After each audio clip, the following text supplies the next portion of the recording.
अस्सलाम वालेकुम, मेरा नाम है ज़ैरिश और आज की वीडियो में हम वो रिमेनिंग शॉर्ट क्वेश्चंस डिस्कस करेंगे जो कि बॉटनी सेक्शन में आते हैं चैप्टर 1 से रिलेटेड। तो सबसे पहले स्टार्ट करते हैं। हमारे पास किस तरह के सवाल पूछ सकते हैं, वो आपसे शॉर्ट में डेफिनेशन पूछेंगे और वो जो भी आपने मतलब जो टॉपिक्स आपने कवर किए हैं चैप्टर 1 में बॉटनी के, उन सबको शॉर्ट करके फॉर एग्जांपल डेफिनेशन या क्लासिफिकेशन या इस तरह से जो है वो आपसे पूछ सकते हैं छोटे छोटे कॉन्सेप्ट्स। तो आपके वो अगर क्लियर होंगे तो आप आराम से इसको अटेम्प्ट कर सकते हैं। कुछ यहाँ पर मैंने कुछ सवाल निकाले हैं, इनको डिस्कस कर लेते हैं और ये देख लेते हैं कि आपने किस तरह से इनको आंसर करना है। फॉर एग्जांपल सबसे पहला सवाल है हमारे पास, what is osmoregulation and classify types of plants on the basis of osmoregulation. तो यहाँ पे आएगी इसकी सिंपल सी डेफिनेशन, जो कॉन्सेप्ट आपका मैंने इसको बताया था इसकी वीडियो में अलग से ऑस्मोरेगुलेशन में, वही आपने यहाँ पे लिखना है। क्या होता है ऑस्मोरेगुलेशन, यानी ऑस्मोसिस के ज़रिए रेगुलेट करना। क्या रेगुलेट करना? वाटर और सॉल्यूट कंटेंट्स सेल के। सही है, सिंपली आपने डेफिनेशन बता देनी है, बहुत लंबी नहीं करनी। फिर क्लासिफिकेशन पूछेंगे तो आप ये इसकी क्लासिफिकेशन कैसे बताएंगे? पहले आप ये लिखेंगे एक लाइन के इसको हम कैसे क्लासिफाई करते हैं कि वाटर की अवेलेबिलिटी क्या होती है जिस हैबिटेट में प्लांट रह रहा है। तो इस बेसिस पे 4 टाइप्स होती हैं इसकी, फिर इनके नाम आप यहाँ पे कोट कर देंगे। इस तरह से जितना पूछा है उतना ही बताना है, लेकिन एक प्रॉपर तरीके से। जैसे क्लासिफिकेशन है तो किस बेसिस पे होती है ये बता दिया एक लाइन में, और इसकी क्लासिफिकेशन बता दी, सिर्फ नाम लिख दिया। यहाँ पे हमारा सवाल ख़त्म हो गया। बहुत ज़्यादा लंबी नहीं करनी, बहुत टाइम नहीं लगाना इस पर हमने। फिर फॉर एग्जाम्पल हमारे पास दूसरा सवाल आ सकता है कि व्हाट इज़ वाटर पोटेंशियल। ये भी डेफिनेशन है, बुक में आपकी गिवन है। इसको आंसर करते हुए आप हेडिंग डालेंगे, उसके बाद इसकी डेफिनेशन जो बुक में लिखी हुई है वो आपने वर्ड टू वर्ड लिख दें, या फिर अपने कॉन्सेप्ट के हिसाब से भी। सिंपली होता क्या है water potential? Capacity of living system to lose water, यानी कि जो है वो यानी किसी भी सिस्टम की, किसी भी लिविंग सिस्टम की, किसी भी सेल की, किसी भी इन्वायरमेंट की जो काबिलियत होती है पानी को लूज़ करने की, वो कब होगी? वो तब होगी जब हमारे पास जो है वाटर पोटेंशियल होगी, वाटर की कंसंट्रेशन वहाँ पे ज़्यादा होगी। ये तो खैर लंबी चौड़ी कहानी है, आपने नहीं लिखनी, सिर्फ इसको डिफ़ाइन करना है। मैं आपको सिर्फ उसका कॉन्सेप्ट बता रही थी कि वाटर पोटेंशियल कहाँ पे ज़्यादा होगा, कहाँ पे होगा जहाँ पे पानी की कंसंट्रेशन होगी। जहाँ ज़्यादा होगी वहाँ ज़्यादा होगा, जहाँ कम होगी वहाँ कम होगा। सिंपल सा इसका ये कॉन्सेप्ट है। और डेफिनेशन क्या है? सिंपल बताएंगे एक लाइन में, capacity of a living system to lose water. फिर उसके बाद एक सवाल इस तरह से भी पूछ सकते हैं कि how plants respond to salt marshes. ये जो क्लासिफिकेशन है प्लांट्स की, इन सब पे भी एक एक शॉर्ट क्वेश्चन बन सकता है कि आप बता दें वो प्लांट्स जो कि फ्रेश वाटर में रहते हैं वो किस तरह से ऑस्मोरेगुलेशन करते हैं, और वो प्लांट्स जो कि सॉल्ट मार्शेस में रहते हैं या जिन पे सॉल्ट स्ट्रेस होता है वो किस तरह से ऑस्मोरेगुलेशन करते हैं। फिर वो जो कि मॉडरेट वाटर सप्लाई में रहते हैं वो किस तरह से करते हैं। ये सारी चीज़ें जो है वो आपको इनका एक कॉन्सेप्ट पता होना चाहिए ताकि आप उसको शॉर्ट में डिफ़ाइन कर सकें। यहाँ पे एक एग्जांपल मैंने ले ली जो कि सवाल आया हुआ भी था किसी पेपर में, 2018 के पेपर में पूछा हुआ था। इसका सवाल क्या था? पहले सवाल किस तरह से पूछ सकते हैं कि वो किस तरह से रिस्पॉन्ड करते हैं सॉल्ट स्ट्रेस को।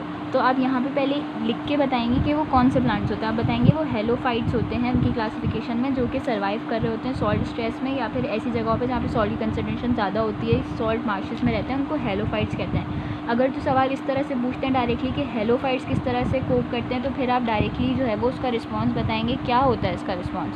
इसका रिस्पॉन्स होता है कि भाई उसका बाहर का एनवायरनमेंट कैसा है, हाइपरटोनिक। अंदर कैसा होगा? बाहर के मुकाबले में हाइपोटोनिक, यानी कि बाहर सॉल्ट ज़्यादा है, सॉल्यूट ज़्यादा है और पानी कम है।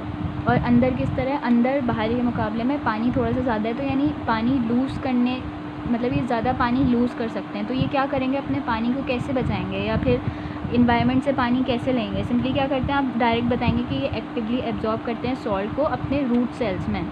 जब ये एब्जॉर्ब करते हैं तो उनके बाहर के एनवायरनमेंट के हिसाब से रूट सेल कैसा हो जाता है? हाइपरटोनिक हो जाता है। जब वो हाइपरटोनिक हो जाता है तो वो क्या करेगा? एक ग्रेडियंट बन गया। कैसा ग्रेडियंट? वाटर को अंदर लाने का, सेल के अंदर लाने का एक ग्रेडियंट बना लेते हैं, एक्टिवली एब्जॉर्ब करते हैं। क्योंकि जाहिर सी बात है सॉल्ट बाहर ज़्यादा है ना, तो उनको अपनी एनर्जी लगा के सॉल्ट को अंदर लाना पड़ता है। और फिर जब अंदर ऐसा एनवायरनमेंट बन जाता है कि अंदर जो है वो हाइपरटोनिक हो जाता है, तो यानी कि ग्रेडियंट उन्होंने स्विच कर दिया, और ये क्या होगा कि वाटर अब इनसाइड मूव करेगा। अगर तो सवाल इस तरह से पूछा है तो आप उसको थोड़ा सा एक्सटेंड और कर देंगे कि ये बात भी बता देंगे कि जो एक्सेस सॉल्ट होता है वो अपने सॉल्ट ग्लैंड्स में रखते हैं, जो कि कहाँ होते हैं? लीव्स और स्टेम के अंदर। और फिर उसको जो होते हैं वो सेक्रीट करते हैं लीव्स या फिर स्टेम की सर्फेसिस के ऊपर उस सॉल्ट को, जो कि फिर जो है वो एयर से भी वाटर के वेपर्स को ट्रैप करता है। फिर आपसे ये एक और सवाल पूछ सकते हैं कि जब हम एक सेल को रखेंगे एक हाइपरटोनिक सोल्यूशन में, बुक में दिया हुआ है ये वाला कॉन्सेप्ट भी, तो क्या होता है? ठीक है। अगर ये बॉटनी में सवाल वैसे इसको जो है वो सेल है तो सेल एनिमल भी हो सकता है, प्लांट सेल भी हो सकता है। तो अगर यही सवाल जो होता है जोलॉजी सेक्शन में पूछेंगे तो आप एनिमल के एस्पेक्ट से भी बताएंगे, वो मैं आगे रीजनिंग जो जोलॉजी के रीजनिंग है उसमें कवर कर दूँगी इसको। अभी यहाँ हम बॉटनी के एस्पेक्ट से या फिर प्लांट सेल के एस्पेक्ट से बात करेंगे। तो क्या होता है प्लांट सेल के बारे में क्या पढ़ा है हमने कि जब हम उसको कंटिन्यूसली हाइपोटोनिक सोल्यूशन में रखते हैं तो वो क्या होता है, वाटर जो होता है वो कंटिन्यूसली सेल के अंदर एंटर होता रहता है। जब वो एंटर होगा तो सेल कैसा होगा, सेल जो होगा वो स्वेल होगा, उसके अंदर प्रेशर बढ़ेगा।